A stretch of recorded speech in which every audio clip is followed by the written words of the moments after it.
বিসমিল্লাহির রহমানির রহিম। সুপ্রিয় শিক্ষার্থীবৃন্দ, আসসালামু আলাইকুম। আমরা একটি নতুন টপিক নিয়ে কথা বলার জন্য আপনাদের সামনে উপস্থিত হয়েছি। আইকন সায়েন্টিস্ট প্রিপারেটরি সেন্টারের পক্ষ থেকে স্বাগত জানাচ্ছি। আমাদের আজকের টপিক হচ্ছে অটোলোগাস ডোনেশন, অর্থাৎ ব্লাড ট্রান্সফিউশনের একটি গুরুত্বপূর্ণ পার্ট হচ্ছে অটোলোগাস ট্রান্সফিউশন। এই অটোলোগাস ট্রান্সফিউশন খুব কম হয়ে থাকে, বলা যায় এটা একটি রেয়ার কেস। কখন এই অটোলোগাস ট্রান্সফিউশন প্রয়োজন হয়, অর্থাৎ যখন কোনো ডোনারের অবস্থা এমন হয় যে তার সাথে ক্রস ম্যাচ করে অন্য ডোনারের ব্লাড ম্যাচ করানো যাচ্ছে না, অথবা কোনো ধরনের রিয়াকশন সংঘটিত হচ্ছে, অথবা রেয়ার ব্লাড গ্রুপ যা ম্যাচ করা সম্ভব হচ্ছে না। আবার এমন হতে পারে খুব কম সময় হাতে রয়েছে, যে কারণে তাকে প্রপার ম্যানেজমেন্ট করার মতো সুযোগ পাওয়া যাচ্ছে না। আবার এমন হতে পারে যে তার জেনেটিক্যালি অ্যাবনর্মালিটি রয়েছে, যে কারণে তাকে অন্যদের ব্লাড ট্রান্সফিউশন করা যাচ্ছে না। এই সকল ক্ষেত্রে তাদের জন্য অটোলোগাস ট্রান্সফিউশন ইম্পর্টেন্ট।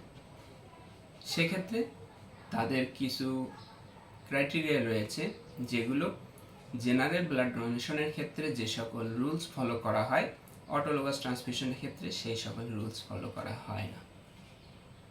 উল্লেখযোগ্য, অটোলোগাস ট্রান্সফিউশনের বয়স লিমিট নেই। অটোলোগাস ট্রান্সফিউশন কেন? অটোলোগাস ট্রান্সফিউশন হচ্ছে ব্যক্তি নিজের ব্লাড ডোনেশন করে স্টোর করে রাখে, তার নিজের প্রয়োজনে অপারেশন বা এই জাতীয় কোনো সমস্যার কারণে তাদেরকে আবার রিপ্লেসমেন্ট করানো হয়। অর্থাৎ ধরুন তার সার্জারি হবে, কিন্তু তার ম্যাচ করে ট্রান্সফিউশন করার মতো ব্লাড পাওয়া যাচ্ছে না। এই অবস্থায় অপারেশনের 3 দিন আগে তার ব্লাড কালেকশন করে স্টোর করে রাখা হয়, আবার অপারেশনের দিন সেই ব্লাড আবার ট্রান্সফিউশন দেওয়া হয়। নিজের ব্লাড নিজের জন্য ডোনেশন করার যে প্রক্রিয়া, এটাকে বলা হয় অটোলোগাস ট্রান্সফিউশন, অর্থাৎ ডোনেশন ফর সেলফ, নিজের জন্য নিজের ব্লাড ডোনেশন করা। সেক্ষেত্রে একটু ভিন্ন ক্রাইটেরিয়া কী কী আছে? বয়স লিমিট নেই, সেটা আমরা বলেছি। এরপর হেমাটোক্রিট যেখানে 38%, সেখানে 33% পর্যন্ত অটোলোগাস ট্রান্সফিউশনে অনুমোদন করানো হয়।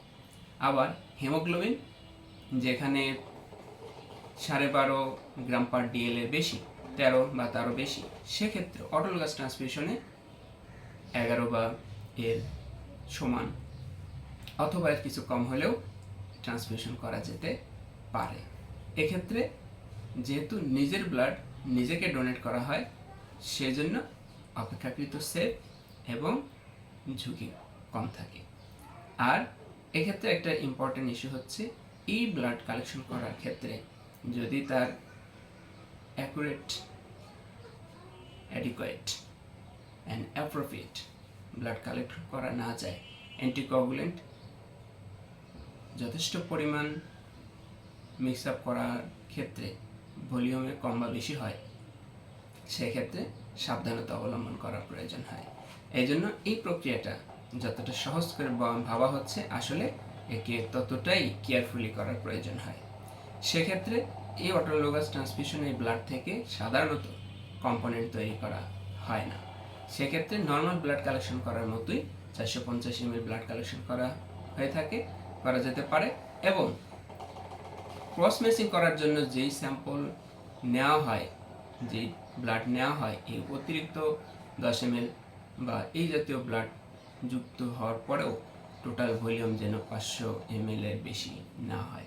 সেক্ষেত্রে আমরা কালেকশন করতে গিয়ে যদি এমন হয় যে ব্লাডের পরিমাণ বেশি কালেকশন করা যাচ্ছে না, সেক্ষেত্রে ভলিউম যদি 340 থেকে অথবা 300 থেকে 404 ml এর মধ্যে হয়, 300 থেকে 404 ml এর মধ্যে হয়, তাহলে এই ব্লাড ব্যাগকে লো ব্লাড ভলিউম হিসাবে কাউন্ট করা হয় এবং এটাকে অবশ্যই ব্যাগের গায়ে স্টিকার করে দিতে হয়। তাহলে এই প্রক্রিয়াটা হচ্ছে আমাদের জন্য সতর্কতা এবং এটা হচ্ছে ট্রান্সফিউশন হিসাবে সেফ। তাহলে অটোলোগাস মানে নিজের ব্লাড নিজের জন্য ট্রান্সফিউশনের জন্য দান করা হচ্ছে অটোলোগাস ডোনেশন। এই ডোনেট ব্লাড যখন নিজের জন্য আবার ট্রান্সফিউশন করা হয় সেটি হচ্ছে অটোলোগাস ট্রান্সফিউশন।